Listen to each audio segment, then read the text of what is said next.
Okay, let's take a look at these two functions. Let's see what's the parent function, and then how we would transform it, and kind of what the graph would look like. So let's look at this one up top. Now, when you're trying to determine whether something is what parent function something is, you kind of have to ignore the window dressing. You have to ignore, oh, we're adding a constant. Oh, we're multiplying by a constant. All of those things are just transformations to the parent function. It's not really the main thing that's being done to x. It's going to give it its distinctive shape. So here, x is being added by 4. Don't care. We're adding 2 here. Don't care. Multiplying by -3. Don't care. What I do care about is x is in the denominator. That's weird, okay? That's what's going to give us the unique shape here. What function do we have that puts x in the denominator? Well, that's the parent function, 1 over x. So everything that we're doing, we're going to say that we're doing to this. So this has this parent function. You're going to have some questions that all they do is say, hey, what parent function are we looking at here? Because before you can start doing all these transformations, you need to figure out what's the basic thing that we're dealing with here. Let's look at this guy. Same deal. I'm multiplying by -1. I'm subtracting 4. I'm subtracting 3. Don't care. That's all transformations I'm going to do later. First, I need to figure out, what am I dealing with? What's the weird thing that's going to give us the distinctive shape here? And that's this absolute value. Okay, the absolute value is what's really going to give us our distinctive pattern here. Okay, so that's our parent function. All right, so now that we've got our parent function, let's think about what we know about this guy. 1 over x, that's this weird guy with the asymptotes. All right. Domain and range is everything but 0. So I'm just going to write domain x doesn't equal 0. I'm not going to do the whole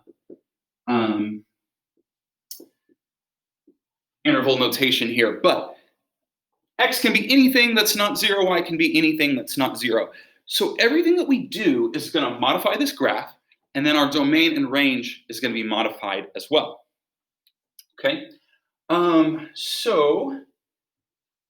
absolute value. Okay, it's this little v guy. Okay, you've got linear, slope of -1, slope of 1. Okay, our domain, we can put in anything. Okay, so we'll say -infinity to infinity. And our range is 0 and positives. Okay, so from 0 to infinity. Okay, so now let's apply our transformations that we learned about before. Okay, so what's going to happen here?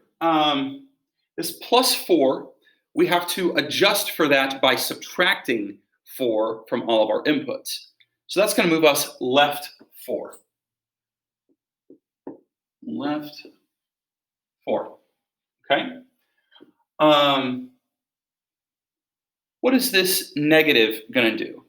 Well, we're multiplying our output, not our x, not our input. So this is going to reflect over the x-axis. Okay? And after we do that reflection over the x-axis, so reflect over x-axis, then we're going to add 2. Add 2 to our output, so shift up 2. Okay, so let's take a look here. So here's my original graph. First thing I'm going to do is move to the left. Okay, let me get a new color.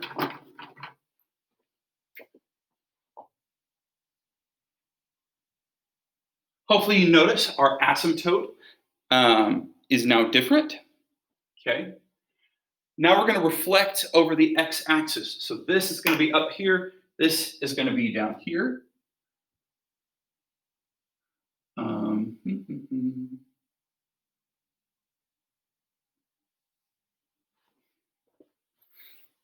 Okay.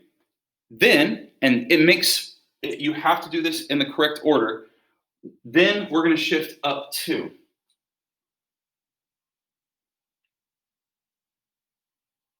Okay.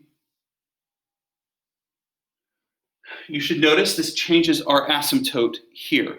Instead of being at 0, it's moved up 2.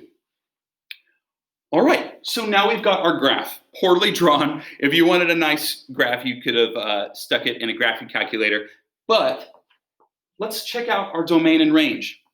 So we need to figure out which of these actually affected our x and which of these affected our y.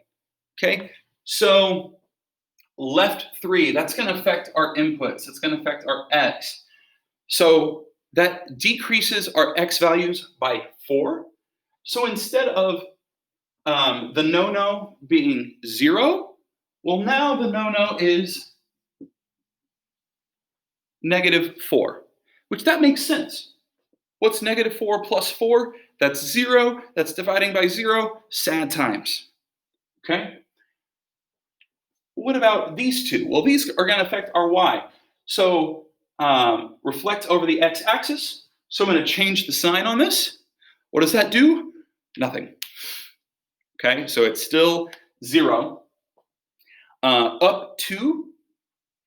Okay, we're going to add 2 to this. So now our no-no is 2. Y can't be 2. And that makes sense because we know this is never going to get us 0. So if this can't be 0 and then we add 2, then our function will never equal 2. We're going to have an asymptote there. Okay. So we just took our original domain and range and we did that same transformation that we did to x and the same transformation we did to y. We just did it on our original domain and range. Okay.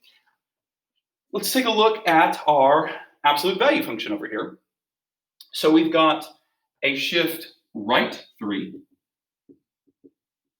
Again, we have to add 3 to counteract that -3 in the input. We also are reflecting over the x-axis. Reflect over x-axis.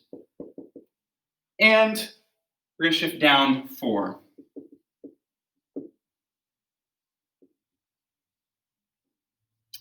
So let's take a look at that. So we've got our graph right here. I'm going to shift it right 3. Then we're going to reflect over the x-axis. And then we're going to move down 4.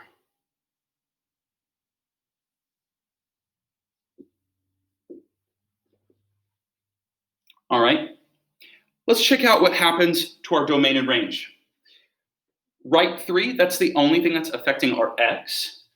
So if I add 3 to both of these, nothing happens. Okay. Our domain still goes all the way to the left, all the way to the right. Any x is fine. Our range, okay, we reflect it over the x-axis. So this 0, we change the sign. This infinity, we have to change the sign, okay? Which means we're going to change the order here in a minute. But shift down 4. So what's 4 less than this? Well, that's -4. 4 less than negative infinity is still negative infinity. That's out of order.